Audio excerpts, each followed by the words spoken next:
मायके में रूखा सूखा खाना वर्सेस ससुराल का 56 भोग। शाम का समय है। सड़क किनारे अपनी छोटी सी बर्फ के गोले की ठेली लगाए रितेश खड़े हैं। आसपास कुछ बच्चे जमा हैं और अलग अलग फ्लेवर के गोले खा रहे हैं। कोई लाल वाला मांग रहा है तो कोई काला खट्टा। रितेश बच्चों को मुस्कुराकर गोले बनाकर दे रहे हैं। चाचा, मेरे वाले में थोड़ा और लाल वाला डालना। हाँ बेटा, अभी डाल देता हूँ, सब्र करो। मुझे काला खट्टा चाहिए चाचा, जल्दी से तो रात हो गई। लो बेटा, संभाल कर खाना। कुछ देर के बाद रितेश के ठेले पर बर्फ खत्म हो जाती है। आसपास भीड़ भी कम हो जाती है। रितेश अपने ठेले का ड्रॉर खोलकर पैसे गिनते हैं।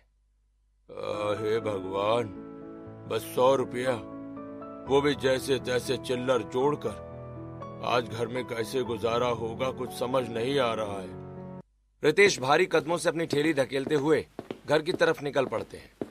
छोटे से पुराने घर के अंदर लता, नेहा और आरव बैठे हुए हैं। तीनों के चेहरे पर चिंता साफ दिखाई दे रही है। भगवान करे आज तुम्हारे पिताजी कुछ पैसे ले आए हो, घर में तो कुछ भी नहीं बचा। माँ, सुबह से बहुत भूख लगी है, रात में खाना मिलेगा ना? बाबा कब आएंगे? थोड़ा इंतजार कर ले आरव, पिताजी आते ही होंगे। तभी बाहर रितेश ठेले के पहियों के नीचे ईंट लगाकर अपने ठेले को एक जगह खड़ा करता है। तीनों जल्दी दरवाजे की तरफ देखते हैं। अरे आप आ गए रितेश जी, कितने पैसे मिले आज आपको? बस 100 रुपए ही मिल पाए लता। 100 रुपए में क्या होगा पिताजी, खाना मिलेगा या नहीं? भगवान है ना बेटा, कुछ ना कुछ रास्ता जरूर निकालेगा। नेहा बेटा, जल्दी से रमेश की दुकान से थोड़ा आटा और दाल ले आ, शायद कुछ मिल जाए। जी माँ, मैं जाती हूँ। बाहर अंधेरा हो चुका है। नेहा हाथ में 100 रुपए लेकर जल्दी जल्दी किराने की दुकान की तरफ जाती है। दुकान पर उमेश बैठा हिसाब लिख रहा होता है। उमेश भैया, थोड़ा आटा और थोड़ी दाल दे दीजिए। ये 100 रुपए हैं, जितना मिले उतना ही तौल दो। ला इधर दे मुझे। उमेश पैसे हाथ में लेकर गुस्से से नेहा को देखने लगता है। अब निकल जाए यहाँ से, पिछले 600 रुपए का उधार बाकी है तेरा, फिर मुंह उठाकर आ गई। भैया, घर में सब भूखे हैं, थोड़ा सा दे दीजिए, बाद में पैसे दे देंगे। बहुत सुन ली तेरी बातें, चल निकल यहाँ से। लगता है तू नहीं मानेगी, लातों के भूत बातों से मानते भी नहीं। पास रखा डंडा उठाकर उमेश नेहा को मारकर दुकान से भगा देता है। नेहा रोते हुए वहां से निकल जाती है। नेहा चुपचाप वापस घर की तरफ चल रही होती है। रास्ते में कई घरों से खाने की खुशबू आ रही होती है। हे भगवान, कितना अच्छा खाना बन रहा है लोगों के घरों में। थोड़ी देर के बाद नेहा घर पहुंचती है। उसकी आंखें लाल हो चुकी हैं। क्या हुआ, सामान कहाँ है? माँ, उमेश भैया ने भगा दिया और मुझे खूब मारा। बोले पहले पुराना उधार चुकाओ। कितना बुरा आदमी है, उसे हमारी मजबूरी नहीं दिखती क्या? क्या दिन आ गए हैं हमारे भगवान, कब तक ये सब चलता रहेगा? एक काम कर नेहा, पड़ोस से थोड़ा नमक मांग ला, घर में थोड़ा चावल बचा है, नमक चावल खाकर रात निकाल लेंगे। ठीक है माँ, मैं जाती हूँ। नेहा पड़ोस में कौशल्या के घर पहुंचती है। अंदर से खाने की तेज खुशबू आ रही होती है। तभी नेहा धीरे से दरवाजा खटखटाती है। दरवाजा खुलते ही नेहा की नजर अंदर डाइनिंग टेबल पर जाती है। टेबल पर शाही पनीर, कढ़ाई पनीर, छोले भटूरे, पूड़ियां, मिठाइयां, पिज्जा और बर्गर तक रखे हुए हैं। नेहा कुछ पल चुप होकर उन्हें देखती रह जाती है। क्या हुआ? क्या निहार रही है मेरे घर के अंदर? चाची, थोड़ा सा नमक चाहिए था, हमारे घर में खाने के लिए कुछ नहीं है, इसलिए आज हम लोग चावल और नमक खाएंगे। पता नहीं कहाँ कहाँ से लोग मांगने आ जाते हैं, और तुम मुझे अपने बुरे हाल क्यों बता रही है? क्या मैं तुझे अपने घर का खाना दे दूंगी? रुको, लाती हूँ। तभी कौशल्या नेहा के मुंह पर दरवाजा बंद कर देती है और रसोई घर में चली जाती है और एक कटोरी में नमक निकालकर वापस आ जाती है। वो दरवाजा खोलकर नेहा को कटोरी थमाती है। आइंदा खाने के टाइम पर मत आइयो, तुम जैसे लोग ऐसे खाने को देखते हो ना, फिर नजर लग जाती है। अब जाओ यहाँ से। जी चाची, ठीक है, नहीं आऊंगी। नेहा चुपचाप वापस घर लौट आती है। माँ, ये लीजिए नमक। चलो, जो है उसी में काम चला लेते हैं। लता जल्दी से लकड़ियां जलाती है। उसके बाद वो एक पतीले को साफ करके उसमें पानी भरती है। दूसरी तरफ थोड़ा सा चावल धोकर उस पतीले में डालती है और ऊपर से थोड़ा नमक छिड़क देती है। कुछ देर के बाद चावल पक जाते हैं। लता उन्हें कटोरियों में निकालकर सबको दे देती है। चलो, आज कुछ तो खाने को मिला, वरना मैं भूखा मर जाता। शुक्र है भगवान का, खाली पेट नहीं सोना पड़ेगा। पता नहीं कब बदलेंगे ये दिन। भगवान सब देख रहा है माँ, एक न एक दिन हमारी जिंदगी जरूर बदलेगी। सभी चुपचाप नमक चावल खाते हैं। सबके चेहरे पर तकलीफ है। अगली सुबह सूरज निकलते ही रितेश अपना पुराना सा ठेला लेकर घर से बाहर निकल जाते हैं। चेहरे पर थकान साफ दिखाई दे रही है, लेकिन फिर भी वो खुद को संभालते हुए सड़क पर आवाज लगाने लगते हैं। आओ आओ, ठंडा गोला लो, काला खट्टा संतरा, लाल वाला गोला ले लो। आओ आओ, गोला ले लो, ठंडा गोला ले लो, ठंडा गोला। सड़क पर लोग आ जा रहे हैं, बच्चे भी निकल रहे हैं, लेकिन कोई रितेश के ठेले की तरफ ध्यान नहीं देता। कुछ बच्चे देखकर आगे बढ़ जाते हैं। रितेश बार बार उम्मीद से लोगों की तरफ देखते रहते हैं, लेकिन कोई भी उनके पास नहीं आता। हे भगवान, आज भी कोई गोला लेने नहीं आ रहा, क्या होगा अब? थोड़ी देर के बाद एक बच्चा ठेले के पास आता है। रितेश के चेहरे पर हल्की सी मुस्कान आ जाती है। चाचा, 10 रुपए वाला गोला देना। हाँ, अभी देता हूँ बेटा। रितेश जल्दी से गोला बनाकर बच्चे को देता है। बच्चा पैसे देकर चला जाता है। उसके बाद फिर काफी देर तक कोई ग्राहक नहीं आता। हे भगवान, ऐसे कैसे घर चलेगा? कोई भी परिंदा भी पर नहीं मार रहा। पूरा दिन बीत जाता है, धूप भी तेज हो चुकी है।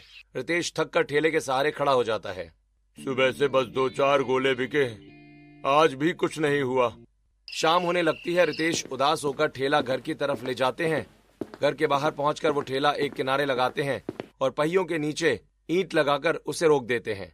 घर के अंदर लता, नेहा और आरव बैठे इंतजार कर रहे होते हैं।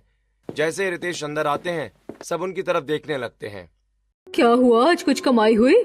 बाबा, कितने पैसे आए? बताइए, क्या आज हम खाना खा पाएंगे? बस थोड़े ही बहुत पैसे आए हैं बेटा, आज मुनाफा नहीं हुआ। क्या? पर कितने पिताजी? मुश्किल से यही कोई 150 रुपए। सिर्फ 150? अब क्या होगा? हे भगवान, कम से कम 1000 रुपए होते तो अच्छा होता। अगर हम इतने पैसे लेकर रमेश के पास जाएंगे तो वो कुछ नहीं देगा। अब क्या करेंगे हम? कोई रास्ता दिखा भगवान। कुछ समझ नहीं आ रहा, ऐसे ही चलता रहा तो घर कैसे चलेगा? भगवान सब ठीक करेगा पिताजी, आप चिंता मत करिए। लेकिन कब दीदी? घर में खाने की दिक्कत हो रही है। घर के बाहर कौशल्या और गायत्री रात में टहलते हुए बातें कर रही थीं। और बता बहन, तेरी कमर का साइज कम हुआ कि नहीं? अरे नहीं, मेरा तो वजन और बढ़ गया। तभी दोनों को रितेश के घर से धीमी आवाजें सुनाई देती हैं। दोनों रुककर ध्यान से सुनने लगती हैं। सुन, ऐसा लग रहा है जैसे घर में कोई रो रहा है। हाँ, लगता है फिर खाने की परेशानी होगी। इनका तो रोज का है, क्या ही करा जाए। मुझे तो बड़ा तरस आता है लोगों पर। बेचारे बिन सहारा है ये लोग, गरीब लोग। मेरे घर में थोड़ा खाना बचा है, कल मेहमान आए थे। मेरे घर में भी थोड़ा होगा, थोड़ा बहुत खाना लाती हूँ मैं भी। चल फिर ले आते हैं। दोनों अपने अपने घर जाती हैं और थोड़ी देर बाद बर्तन में खाना लेकर वापस आती हैं। इनको क्या लगता है हम लोग ताजा खाना खिलाएंगे? बासी खाना है, कुत्तों को डालने से अच्छा इन्हें दे देते हैं, गरीबों का पेट भर जाएगा और हमें पुण्य भी मिल जाएगा। दोनों जोर जोर से दरवाजा पीटने लगती हैं। अरे ओ नेहा, बाहर निकल। नेहा जल्दी से दरवाजा खोलती है। चाची, क्या हुआ? अरे कुछ नहीं, तेरे लिए खाना लाए हैं। सच में? हाँ, हमारे घर में बच गया था, सोचा तुम्हें दे दें। धन्यवाद चाची। दोनों खाना देकर मुस्कुराते हुए वहाँ से चली जाती हैं। अब देखना कैसे मजे से बासी खाना खाएंगे। भूख में सब अच्छा लगता है। नेहा खुशी खुशी खाना लेकर अंदर आती है। माँ, खाना मिल गया, कौशल्या और गायत्री चाची ने दिया है। ये सुनते ही सबके चेहरे पर हल्की मुस्कान आ जाती है। नेहा जल्दी से खाना सबके सामने रख देती है। आज तो बहुत सारा खाना है, भगवान उनका भला करे। सभी खाने की तरफ देखने लगते हैं। पुलाव में रायता और प्याज मिला हुआ होता है। रोटियां टूटी हुई होती हैं। पनीर की सब्जी में पनीर तक नहीं होती। लगता है किसी का बचा हुआ खाना है। क्या करें बेटा, अब यही सहारा है। लता खाना सूंघती और तुरंत बोलती है, हे भगवान, ये तो बासी लग रहा है, मत खाओ। माँ, भूख लगी है। बेटा, सड़ा खाना मत खा। भूख के सामने बासी सड़ा कुछ नहीं होता माँ। मेरी भूख 2 दिन पुरानी है, खाना तो बस कल का ही है। नेहा की बात सुनकर सबकी आंखें भर जाती हैं। हे भगवान, किसी को ऐसे दिन मत दिखाना। सभी जैसे तैसे खाना खाने लगते हैं। कोई नाक बंद करके खाता है, कोई पानी पी पी कर निकलता है। घर में कोई कुछ नहीं बोलता। सब सिर्फ अपनी भूख मिटाने की कोशिश कर रहे होते हैं। दीदी, बदबू आ रही है। चुपचाप खा लो आरव। क्या दिन आ गए हमारे। रात बीत जाती है, अगली सुबह सूरज निकलते ही घर के अंदर से उल्टियों की आवाजें आने लगती हैं। हे भगवान, मेरी तबीयत खराब हो रही है। माँ, मेरे पेट में बहुत दर्द हो रहा है। रितेश की हालत सबसे ज्यादा खराब हो जाती है। वो ठीक से उठ भी नहीं पा रहे होते हैं। पिताजी क्या हुआ? चक्कर आ रहे हैं बेटी।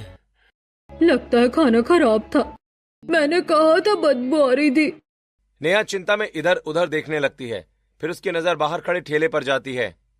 अगर आज ठेला लेकर कोई नहीं गया तो घर कैसे चलेगा? लेकिन जाएगा कौन?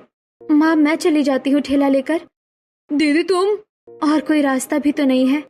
नहीं बेटी, बाहर का काम आसान नहीं होता। पिताजी, मजबूरी सब सिखा देती है। लेकिन तू अकेली कैसे जाएगी? मैं संभाल लूंगी माँ। हाँ बेटा, नेहा तू ठेला लेकर जा। और तो कोई रास्ता ही नहीं है हमारे पास। पिताजी की तबीयत बहुत खराब है। चलो माँ, आप पापा का ख्याल रखना। मैं जल्दी वापस आ जाऊंगी।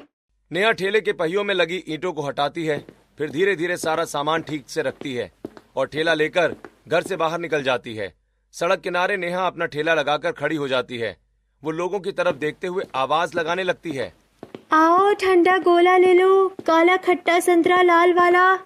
कुछ लोग उसकी तरफ देखते हैं लेकिन बिना रुके आगे निकल जाते हैं। तभी थोड़ी दूर से दो शराबी लड़के लड़खड़ाते हुए उसकी तरफ आते हैं। ओहो, आज तो नई लड़की ठेला चला रही है। गोला बाद में खाएंगे, पहले इसको देखो। दोनों नेहा के आसपास खड़े होकर उसे परेशान करने लगते हैं।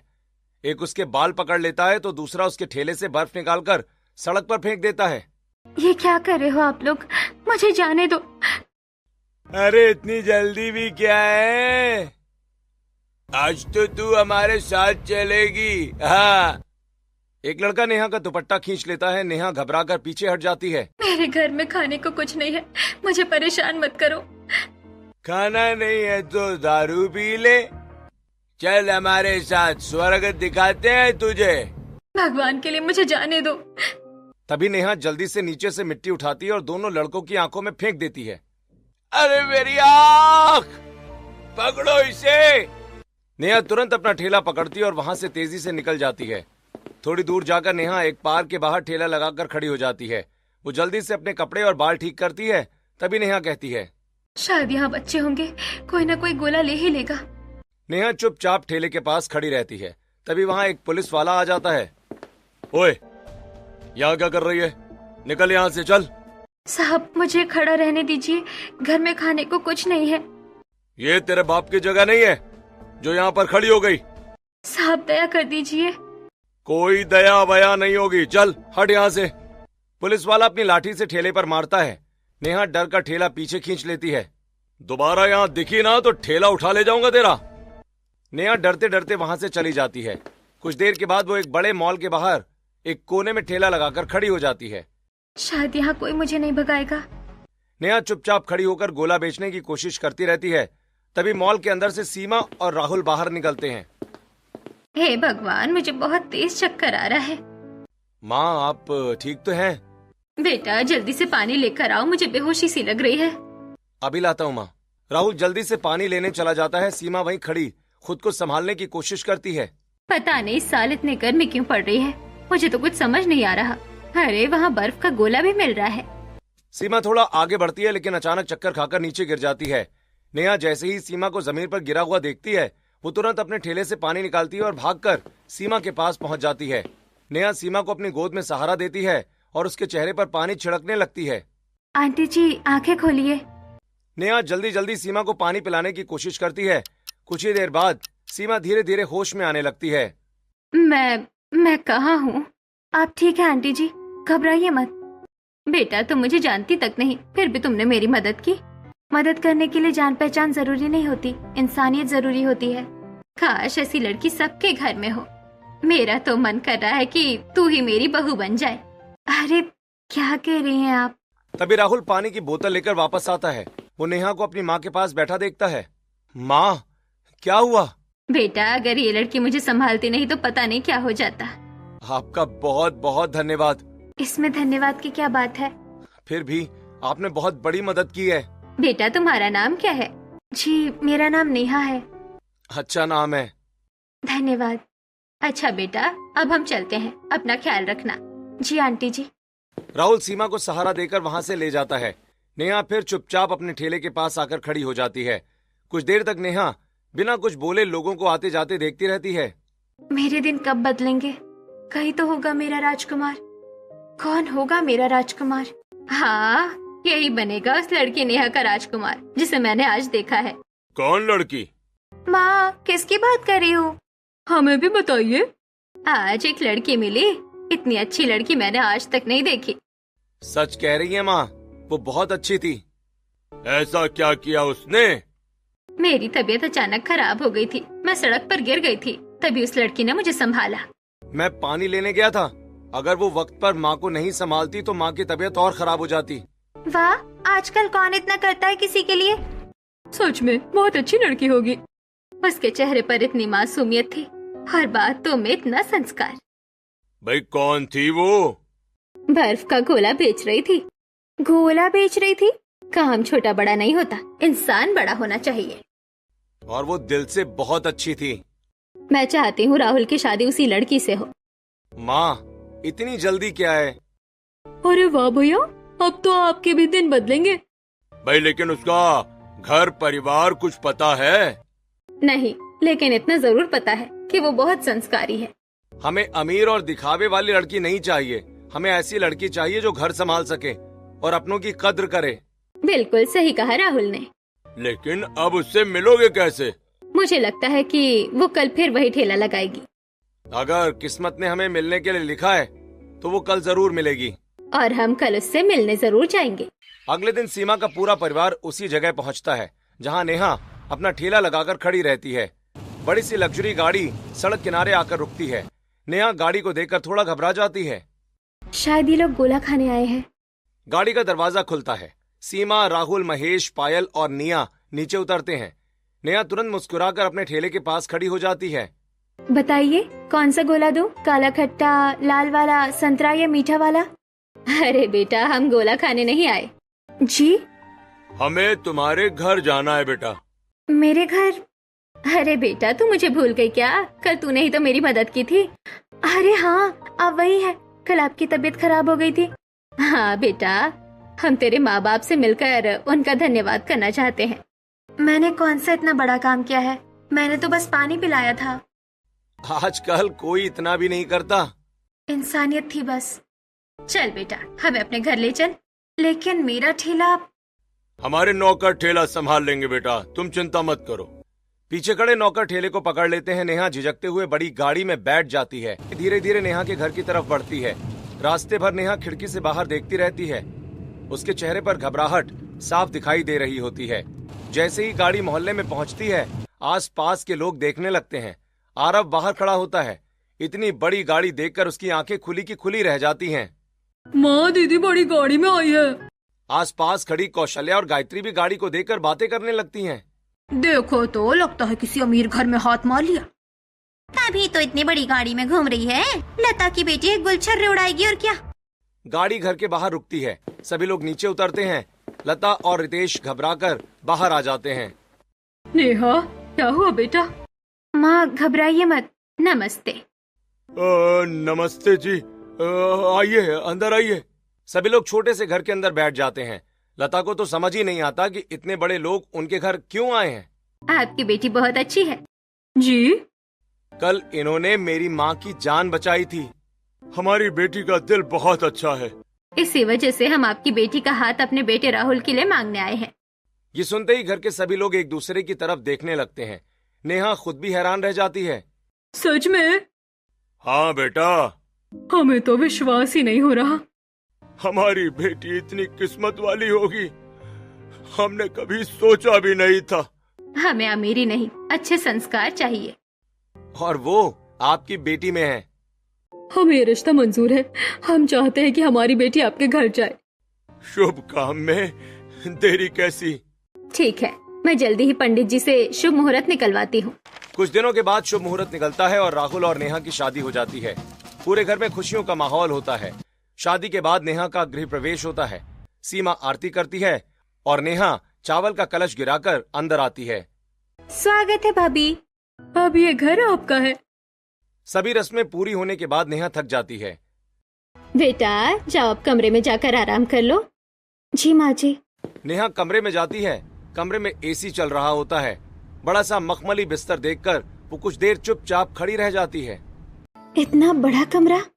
वो धीरे से बिस्तर पर बैठती है, मुलायम गद्दे को हाथ से महसूस करती है। मैंने ऐसा कमरा तो सिर्फ फिल्मों में देखा था।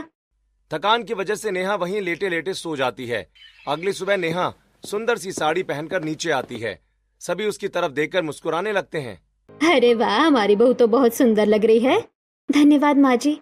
चलो जल्दी, आज तुम्हारी पहली रसोई है। पहली रसोई? डर क्यों रही हो भाभी? कुछ नहीं, बस थोड़ा सा खाना बनाना है। लेकिन मुझे ज्यादा चीजें बनानी नहीं आती। अरे इतना भी काम नहीं करना, नौकर बाकी सब कर देंगे, तुम बस खीर बना देना। खीर? क्या हुआ भाभी? सच बताओ, मुझे खीर बनानी नहीं आती। क्यों? हमारे घर में इतना दूध कहाँ होता था कि खीर बनती। कुछ पल के लिए सब चुप हो जाते हैं। कोई बात नहीं बेटा, आज सीख जाना। हम सब है ना आपकी मदद के लिए। सभी मिलकर नेहा की मदद करने लगते हैं। थोड़ी देर बाद खीर तैयार हो जाती है। दूसरी तरफ नौकर बाकी व्यंजन बनाकर डाइनिंग टेबल पर लगा देते हैं। कुछ देर के बाद पूरा परिवार डाइनिंग टेबल पर बैठ जाता है। अलग अलग प्रकार के व्यंजन देखकर नेहा की आंखें ठहर जाती हैं। हे, क्या हुआ? इतना सारा खाना मैंने कभी एक साथ नहीं देखा। अब रोज देखोगी बेटा। सभी लोग खाना खाने लगते हैं। नेहा धीरे धीरे हर चीज चखती है। भाभी की खीर बहुत अच्छी बनी है। सच में बहुत स्वादिष्ट है। हमारी बहू है ही इतनी प्यारी। नेहा की आंखों में आंसू आ जाते हैं। क्या हुआ नेहा? कुछ नहीं, बस पहली बार इतना अच्छा खाना खा रही हूँ। अब तुम्हें रोज ऐसे ही खाना मिलेगा बेटा। हमारे तो कई रेस्टोरेंट हैं बेटा। इतने सारे? हाँ, और अब तुम भी सब संभालोगी। अगले दिन राहुल सभी के लिए बाहर जाने का प्लान बनाता है। माँ, क्यों ना आज सब लोग बाहर चलें? हाँ, क्यों नहीं। बहू को हमारा रेस्टोरेंट भी दिखा देंगे। सभी लोग बड़ी गाड़ी में बैठकर रेस्टोरेंट पहुंचते हैं। अंदर के शानदार माहौल को देखकर नेहा चारों तरफ देखने लगती है। भाभी, कैसा लगा हमारा 5 स्टार रेस्टोरेंट? बहुत सुंदर। ये तो बहुत ही ज्यादा एलिसेंट है। मैंने तो सपने में भी नहीं देखा ऐसा रेस्टोरेंट। टेबल पर एक के बाद एक खाने की चीजें आने लगती हैं। कोई पिज्जा मांगता है, कोई बर्गर, कोई पास्ता। हे भगवान, ये तो सच में 56 भोग जैसा है। मैंने अभी तक बस सुना था 56 भोग होता है। जितना मन करे खाओ। चाइनीज, इटालियन, टर्किश, जापानीज, यहाँ सारी कंट्री की बेस्ट डिशेज हैं। नेहा हर चीज थोड़ा थोड़ा खाती रहती है। उसकी आंखें बार बार भर जाती हैं। नेहा हर एक निवाले के साथ अपने घर को याद कर रही होती है। आखिर नेहा इतनी उदास क्यों हो जाती है कभी कभी? कुछ दिन बीत जाते हैं। एक शाम सीमा राहुल के पास बैठी होती है। बेटा, तू नेहा को कहीं बाहर भी घुमा लाया कर। शादी के बाद से बस रस्में ही चल रही थी। ठीक है माँ, आज ही लेकर जाता हूँ। शाम के समय राहुल और नेहा गाड़ी में बैठकर बाहर निकलते हैं। रास्ते पर नेहा खिड़की से बाहर देखती रहती है। तभी सड़क किनारे गरीब और भूखा बच्चा बैठा दिखाई देता है। उसके कपड़े मैले होते हैं और वो उदास बैठा रहता है। राहुल, गाड़ी रोकिए। राहुल तुरंत गाड़ी रोक देता है। नेहा जल्दी से नीचे उतरती है। वो पास की दुकान से कुछ खाने का सामान खरीदती है और उस बच्चे को देखकर बड़े प्यार से उसके सिर पर हाथ फेरती है। बच्चा खुशी खुशी खाना खाने लगता है। नेहा उसे देखकर मुस्कुरा देती है और वापस गाड़ी में आकर बैठ जाती है। तुम बहुत अच्छी हो नेहा। वो बच्चा भूखा था, मदद करना जरूरी था। हर किसी के मन में इतनी दया नहीं होती। कुछ देर के बाद दोनों एक सुंदर से कैफे में पहुंचते हैं। कैफे की बड़ी कांच की दीवार से बाहर का नजारा साफ दिखाई दे रहा होता है। दोनों एक कोने वाली टेबल पर बैठ जाते हैं। क्या लोगी, कॉफी या चाय? जो आप मंगा दे। इतना भरोसा? हाँ। दोनों कॉफी पीते हैं, बातें करने लगते हैं। लेकिन कुछ देर के बाद नेहा अचानक शांत हो जाती है। वो बाहर देखने लगती है। हे, क्या हुआ? कुछ नहीं। नेहा, मैं कब से देख रहा हूँ। मैं तुम्हें खुश रखने की पूरी कोशिश करता हूँ यार, लेकिन तुम्हारी आंखों में हमेशा कोई ना कोई दुख छिपा रहता है। मुझसे कह सकती हो। आप लोग मेरा बहुत ख्याल रखते हैं, इतना प्यार देते हैं, लेकिन क्या? नेहा अपने कमरे में बैठी फोन पर लता से बात कर रही होती है। बेटा, क्या बताऊं, हालात और खराब होते जा रहे हैं। क्या हुआ माँ? तेरे पिताजी की तबीयत तो ठीक है, लेकिन घर में खाने को कुछ नहीं बचा। क्या? मैंने जैसे तैसे आरफ को पानी पिलाकर सुला दिया। उससे झूठ बोल दिया कि खाना बाद में देंगे। माँ, कभी बासी खाना मिल जाता है तो खा लेते हैं, नहीं तो ऐसे ही सो जाते हैं। हे भगवान, बेटा तू चिंता मत कर, अपने घर पर ध्यान दे। यहाँ मुझे इतना अच्छा खाना मिलता है, लेकिन मैं आप लोगों को कुछ दे भी नहीं सकती। ऐसा मत सोच बेटा। अगर मैंने कुछ भेजा तो सब सोचेंगे मैं ससुराल का सामान मायके भेजती हूँ। हमारी वजह से अपना घर खराब मत कर बेटा। माँ, मुझे बहुत बुरा लगता है। सारी बातें सुनकर राहुल एकदम शांत हो जाता है। उसके चेहरे का रंग बदल जाता है और वो भी दुखी होकर बोलता है, तुमने मुझे ये सब पहले क्यों नहीं बताया? मैं नहीं चाहती कि आपको बुरा लगे। और तुम अकेले इतना सब सहती रही? वो मेरे अपने हैं राहुल। चलो। कहाँ? घर। राहुल तुरंत नेहा को लेकर घर वापस आता है। घर पहुंचते ही वो सभी को हॉल में बुलाता है। क्या हुआ बेटा, अचानक सबको तूने यहाँ क्यों बुलाया? सब ठीक तो है? मुझे आप सबसे एक जरूरी बात करनी है। सभी लोग राहुल की तरफ देखने लगते हैं। देखिए, नेहा के मायके की हालत बहुत खराब है। हमें नेहा के घर के हालात बदलने होंगे। क्या सच बेटा? ये बात तूने हमें पहले क्यों नहीं बताई कि तेरे घर के हालात इतने बुरे हैं? कई दिन उनके घर में खाना तक नहीं होता। ये लोग बहुत मुश्किल से दिन काट रहे हैं। बेटा तू कहना क्या चाहता है? बाबा, हमारी जो नई होटल फ्रेंचाइजी खुलने वाली है ना, मैं चाहता हूँ कि वो रितेश जी को दे दी जाए। ये सुनते ही नेहा चौंक जाती है। नहीं राहुल, इसकी जरूरत नहीं है। जरूरत है नेहा। मैं नहीं चाहती मेरी वजह से। चुप हो जा बेटा, अब हम भी तेरे अपने हैं। राहुल बिल्कुल सही कह रहा है। हाँ भाभी, अब आपके मायके की परेशानी खत्म। अब आरब को भूखा नहीं सोना पड़ेगा। आप लोग इतने अच्छे क्यों हैं? क्योंकि तू हमारी बहू नहीं, बेटी है। महेश तुरंत फ्रेंचाइजी के कागज मंगवाते हैं। कल से उस होटल के मालिक रितेश जी होंगे। बाबा धन्यवाद। महेश कागजों पर साइन कर देते हैं। नेहा भावुक होकर सबको देखती रहती है। आज अगर मेरे पिताजी ये सुनेंगे ना, वो खुशी से रो पड़ेंगे। अब तेरे मायके में भी खुशी आएंगी। कुछ दिनों के बाद रितेश के नाम होटल की फ्रेंचाइजी हो जाती है। धीरे धीरे उनके घर के हालात बदलने लगते हैं। घर में खुशियां लौट आती हैं। आरब अच्छे कपड़े पहनकर स्कूल जाने लगता है। लता के चेहरे पर भी मुस्कान वापस आ जाती है। रितेश अब सम्मान के साथ अपना काम संभालते हैं। एक दिन दोनों परिवार साथ में बैठकर खाना खा रहे होते हैं। टेबल पर अलग अलग प्रकार के व्यंजन रखे होते हैं। मैंने कभी सोचा भी नहीं था कि हमारी जिंदगी ऐसे बदल जाएगी। भगवान सबको ऐसा ससुराल दे। अब हम सब एक परिवार हैं। और ये सब हमारी नेहा की अच्छाई की वजह से हुआ है। मुझे तो बस इतना पता है, अच्छे लोगों का साथ मिल जाए तो जिंदगी बदल जाती है। सभी लोग खुशी से एक दूसरे को देखते हैं। और आज सच में रूखा सूखा खाना खाने वाली लड़की को 56 भोग खिलाने वाला ससुराल मिल गया।